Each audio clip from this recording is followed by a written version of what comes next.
¿Será que se acabaron los problemas en Magallanes porque ya no está Eduardo Pérez y porque llega Yadier Molina? Yadier Molina los va a motivar más para que salgan a batear. O Yadier Molina viene con la fórmula de la amistad para resolver los problemas de los navegantes del Magallanes. De eso y mucho más. Para eso lo traje al paredón. Ahora dime tú, Tony Cruz, necesito una respuesta. Hay problemas internos en el Magallanes, porque estoy totalmente sorprendido. Nos agarró de madrugonazo, justamente habíamos hecho un trabajo y tú decías, siento que Eduardo Pérez le está agarrando el pulso al equipo. Pero a veces las respuestas no todo están en lo que se ejecuta dentro del terreno de juego, sino en lo que va pasando en esos aspectos que uno no ve. Por eso, consistentemente he dicho, no es solamente lo que vemos en el terreno, no es solamente lo que ustedes ven cuando se sientan en una tribuna. Realmente la gran parte de la vida de un equipo pasa no ante los ojos de los espectadores ni de los periodistas. Háblame. Te hablo. Te quiero escuchar. Wow. La respuesta a lo de Molina y a lo de Eduardo Pérez. Eduardo Pérez no es culpable. Molina, con 3 años, estuvo en la 22-23 con Magallanes, la vez que debutó en nuestra pelota y debutó como manager. No lo hizo mal, al final se queda cuenta, creo que jugó para 36 contando el round robin, donde jugó 7 y 9. Mira que el balance no fue ni bueno ni malo. Magallanes tal vez tenía un equipo decente. Este equipo yo creo que el material es mucho mejor que el de otros, sí, ciertamente, ¿no? Este equipo tiene mucho más problemas que el otro, tiene serios problemas internos. La gente que me echa los chismes, que normalmente está bien dateado porque ha pegado 4 o 5 cosas internas que sucedieron en la pretemporada y que siguen pasando aquí. Por ejemplo, lo del caso de Molina me lo habían dicho ya, pero no había confirmación porque él no había respondido todavía a la gerencia. Pero lo que te quiero decir es que ya había ese primer contacto, o sea que lo de Eduardo Pérez no debe tomar por sorpresa a la parte dirigencial interna, porque ellos ya habían hecho algún movimiento al respecto. No creo que ese mismo momento que renunció Eduardo Pérez, por lo que no está llamando Molina, eso tienen que haberlo hecho previamente. Y lo de Mario Lizón, definitivamente Lizón es un tremendo candidato, es un tremendo magallanero, su historial así lo dice. Le falta mucha experiencia, falta mucho rodaje a Lizón para llevar un equipo como el de Hernán. Tal vez con un equipo más discreto, menos aclamado por las multitudes y los furores del béisbol, lo que esto genera, tal vez Lizón podría hacerlo. Yo no veo a Lizón manejando esta papa caliente y yo creo que lo que le hicieron no le hicieron un favor poniéndolo ahí. Bueno, fue un jueguito. Sí, claro. Bueno, ¿no? No sé cuánto tiempo va a tardar Molina, ¿no? Exactamente. Capaz que tarda 4 o 5 días en venir y Lizón ayer hizo lo que pudo. Ayer no le funcionó, simplemente la traía a guerra, que normalmente te da 5 o 6 buenos innings. Ayer lo sonaron desde los primeros 3 bateadores, le dieron líneas contundentes y el primer episodio, las 2 primeras entradas fueron álgidas, pero ya te pone abajo 5-0 en el segundo inning. Complicado ya arrear ese partido y levantarlo. Es que fíjate, Tony, por lo que uno ha podido conversar con muchos de los managers que hacen bien esta liga, e incluso con el mismo Osvaldo Guillén, que podríamos decir que en buena medida es el pináculo, y lo digo porque ya tiene la experiencia de haber dirigido en Grandes Ligas, ganó en Grandes Ligas, o sea, por todo lo que significa Osvaldo Guillén. Incluso una figura como Guillén coincide en que la parte más difícil del trabajo de un manager no es precisamente llevar las estrategias dentro del terreno de juego. Es cómo vas lidiando y cómo encauzas tantos caracteres distintos, tantas formas de ver la vida y tantos egos hacia una misma causa. Y vaya que eso no es sencillo y cada vez se hace más complejo, ¿no? ¿Por qué se hace más complejo? No solamente por estatus de figura, sino también... O sea, hay tipos que te llegan que tienen un nivel, no solamente hablando de pelota, el estatus que tengan dentro de la pelota, sino también el mismo estatus del bolsillo de esa figura, ¿no? Poner un ejemplo a lo que me voy figurando a esto. Lo decía el gerente general de los Leones del Caracas respecto a Salvador Pérez. Salvador dijo, mira, yo voy a ir y lo que ustedes tienen presupuestado para pagarme, se lo da a los clubes. Dáselo a los clubes. poniendo eso como un ejemplo. Evidentemente, hay figuras que tú le tienes que agradecer que estén jugando. Hay figuras que necesitan de esta liga. Entonces, eso va generando también una estructura distinta. Lo que han hecho esas piezas a lo largo de un tiempo, cómo se han ganado un respeto dentro de un equipo. Y hay otros, y lo voy a decir abiertamente, no voy a decir nombres, pero sí lo voy a decir desde la concepción que yo tenía de este juego como fanático, que mi fanatismo, mi amor por el béisbol comenzó muy niño. Si yo hoy adulto, pensando, si yo hubiese visto, hubiese conocido lo que eran muchos de los atletas que juegan este deporte a nivel profesional, todos somos humanos y cada quien lleva su vida y vive su vida a su manera, pero hay gente como Miguel Rojas, como Jorge Velandia, como Luis Salazar, que te despiertan la admiración dentro y fuera del terreno de juego. Hay tipos que son muy brillantes dentro del terreno de juego que en el plano como persona dejan bastante que decir. Y bueno, eso es su trabajo. Igual ustedes tienen compañeros de trabajo que probablemente los pueden meter perfectamente en ese perfil. Pero el detalle está en cómo convives tú con gente así. Y cómo logras aislar que ese efecto negativo que hay alrededor de esa persona no te influya en todo un grupo. Por algo hablan del ejemplo de la manzana podrida, que basta una para echarte a perder todo un cesto de manzanas. Sí. Entonces, ¿hasta qué punto, cuando tú ves que una figura como Anthony Vizcaya, que se dio y se entregó por completo al Magallanes, sale y por ahí hay rumores de problemas internos, de que pueden suscitarse otro tipo de circunstancias, y ves que sale un Eduardo Pérez? ¿Hasta qué punto estratégicamente se le puede achacar a Eduardo Pérez la mala situación del Magallanes? Porque la mala situación del Magallanes pasa porque no están bateando. Sí, claro. Eduardo Pérez mismo dijo que él consideraba que ese era el mejor equipo de la liga en Concepción. Obviamente, las palabras del manager que le sugirió a la gerencia un montón de movimientos y la gerencia ejecutó exactamente lo que el manager quería, porque ahí hay que estar de acuerdo. O sea, Eduardo moldeó a este equipo de Magallanes a lo que él quería, a su imagen y semejanza. No funcionó. Y eso obviamente hasta el momento hay que decirlo. Si va a funcionar de aquí en adelante no lo sabemos. Pero él pidió la salida de Martínez, la salida de Peraza, algunos movimientos internos, trajo a Reyes, trajo a Dor, trajo a Sardiña, trajo a León. O sea, él moldeó a Magallanes a lo que él conceptualmente le gustaría para dirigir. O sea, todo eso fue... Esa culpa no puede ser de la gerencia. La gerencia hizo lo que el manager le pidió. Ok, todo eso fue un trabajo mancomunado entonces, ¿no? Totalmente mancomunado. O sea, ahí no hay ninguna duda al respecto de que las dos partes se pusieron de acuerdo, y tal vez hasta dentro de su, solicitudes para regresar era que él pudiera hacer ese tipo de movimientos. Yo firmemente no he escuchado a Federico Rojas decirlo, pero sí que había trabajado en conjunto con Eduardo, muy unido. Entonces ya eso me hace entender que había una solicitud previa para este Magallanes. Él nunca consiguió la fórmula, eso hay que decirlo. O sea, él movió peloteros, también el arranque de varias piezas de Magallanes, de Reyes y Renato incluido, no ha sido el mejor. Tal vez si ellos hubieran bateado en el medio de la alineación tendríamos una versión distinta de Magallanes. Bueno, pues ese tipo de cosas pasan. Y ciertamente, internamente yo no respiro un ambiente favorable, ¿no? Y eso es algo que tiene que ver con las personalidades, ¿no? En los equipos en los que yo he trabajado, de fútbol, voleibol, béisbol, basquetbol, en fin, en muchas órdenes de la vida, deportivos, siempre hay problemas para conjugar conceptos, ¿no? He visto jugadores que no le pasan la bola a otro, dicen, ¿por qué no la pasa para la izquierda? ¿No? Porque ese tipo no se lleva. O se la pasa como él quiere y tú sabes que el tipo zurdo le quiere para este lado para acomodarse y perfilarse.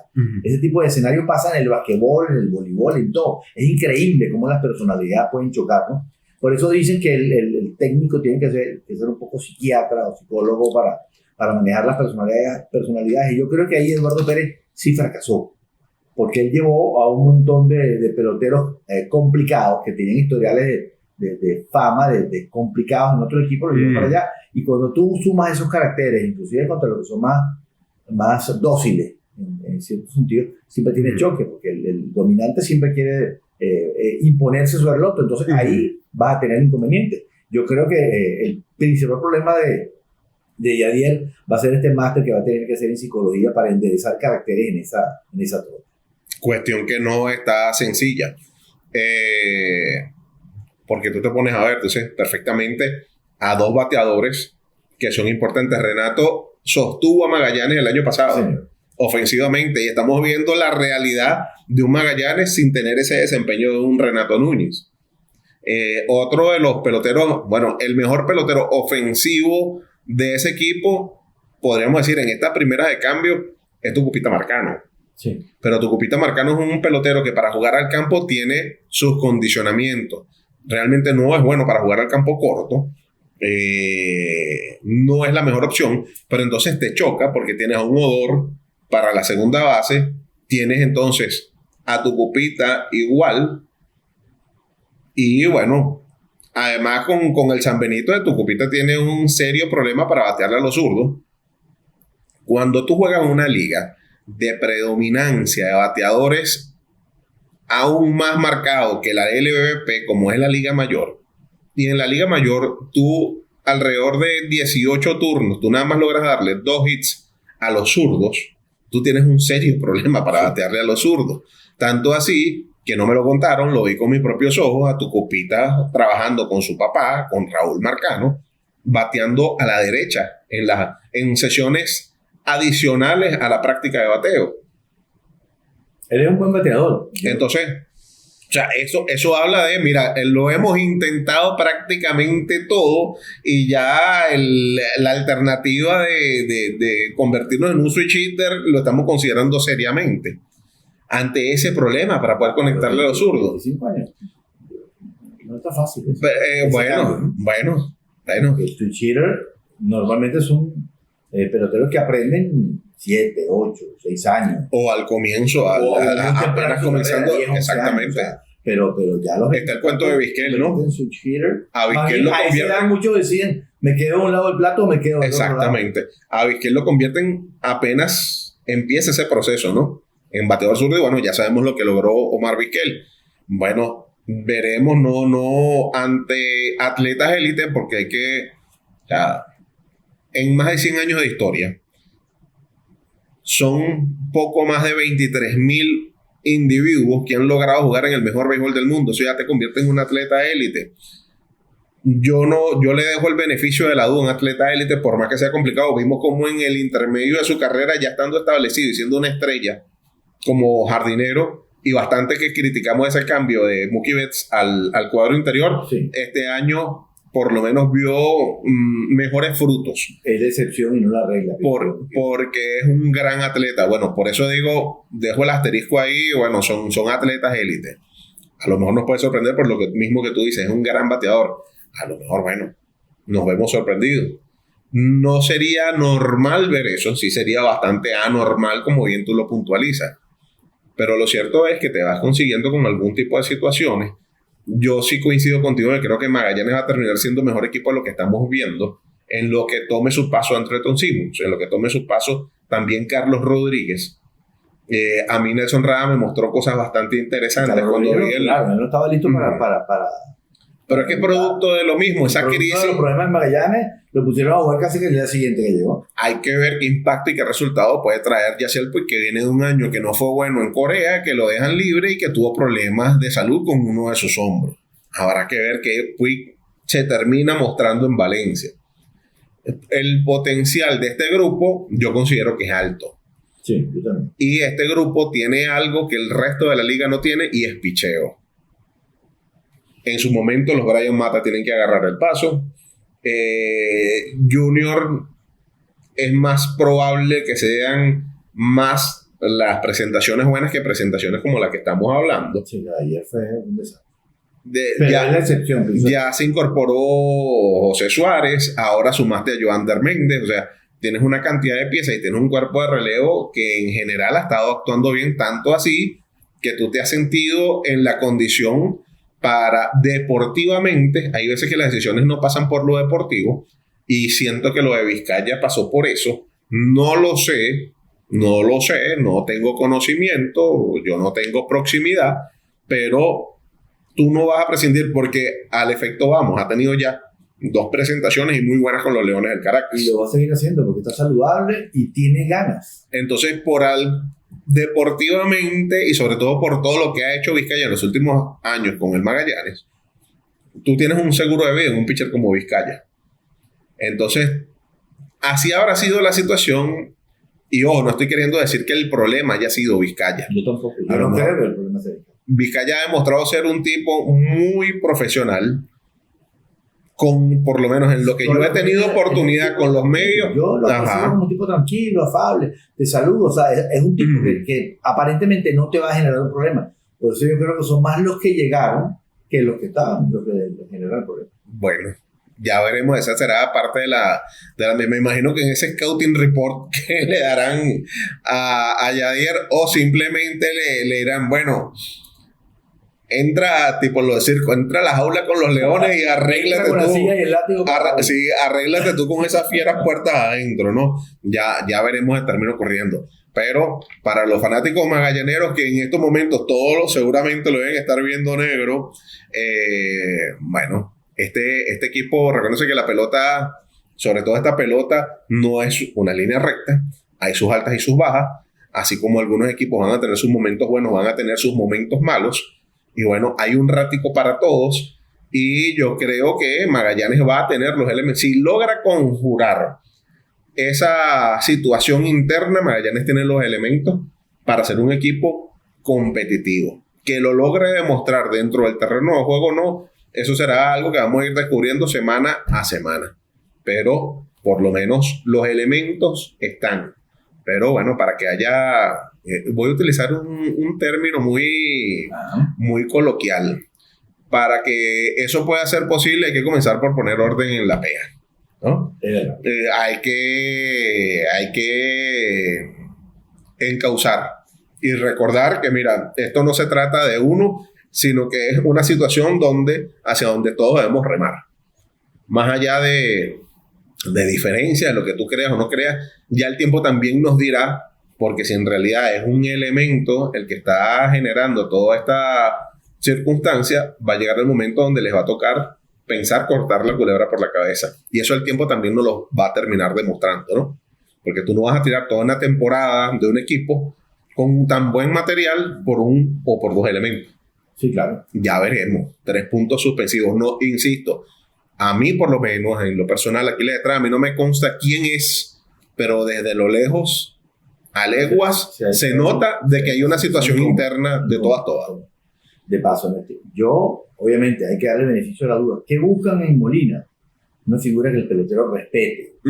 Que no le puede decir nada porque la presencia de Molina te infunde ese respeto, esa autoridad. Que venga aquella pregunta ¿y en dónde jugaste tú? ¿Y qué hiciste tú en el béisbol? Por ejemplo, ¿no? Por ejemplo, o sea, entonces, bueno, creo que los tiros van por ahí. Estratégicamente, obviamente, ya tiene 3 años dirigiendo. Esta es una buena oportunidad para ver cuánto ha aprendido. Creo que estuvo en el Clásico Mundial con Puerto Rico. Sí, señor. Y yo ahí noté mejoría con respecto sobre todo al manejo del picheo. El picheo no va a ser problema. El picheo es una víctima en esta situación. Y que igual... un bateo más o menos decente, Magallanes debería tener 4 o 5 victorias más, sí, señor, si el bateo hubiera respondido. Más allá de las ventajas desperdiciadas, que también ha sido un elemento, ¿no? Pero más allá de eso y el sacudón en lo psicológico, Tony. Por eso que dentro de los yoguismos, uno de mis favoritos es eso que él decía que el béisbol es 50% físico y el otro 90% era mental. Sí. Y decía, evidentemente, por algo, un yoguismo. Evidentemente sabemos que la cuenta no está correcta, pero qué importante y qué peso tan grande tiene lo psicológico en el béisbol, mucho más de lo que a veces nos imaginamos y a veces hacemos análisis simplistas y no conocemos la realidad de lo que están viviendo seres humanos. Por traerme nada más un detallito ya para cerrar. Andrés Iniesta jugó y ganó un mundial en estado de depresión, y eso nos enteramos fue después, sí. cuando él lo contó. Y ese, haciendo el gol para ser campeón a tu nación. Todo aquel que ha jugado, que ha practicado deportes, ha soñado un momento como ese. Y decir que tú realmente no tuviste oportunidad de disfrutar ese momento que viviste porque tú estabas metido básicamente en una situación donde tú te sentías como en un hueco.